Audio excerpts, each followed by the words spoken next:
how do you lead and church plant in the midst of having a family? And I think the starting place for me and Jen was always to say, what do we need to operate as a family? So your capacity changes massively from pre-kids to being with children. And actually the family unit comes together in an even stronger way. And so the conversation that me and Jen continually have is, what do we need to do to stay in love with one another?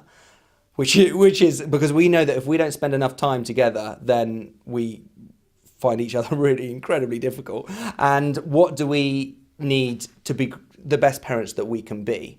And so we start with that. That's the starting point. And we put that in the diary first. Okay, we need to spend a couple of Saturdays together. We need a couple of nights here. And so we begin to plan the diary. And then we work through priorities. Okay, we've got all these demands on our time.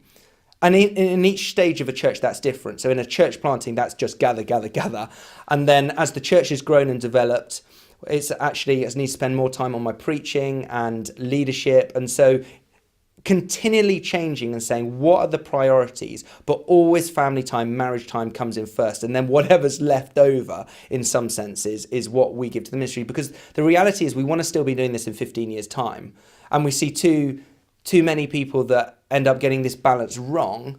And yes, we can't achieve everything in a year. And Steve Nicholson says something that's brilliant. So you look at a year and you don't seem to achieve that much, but look back over 5 years and see what you've achieved. And I think that's the way that me and Jen feel, is that we want to be doing this in 40 years' time. What do we need to be able to be doing this in 40 years' time?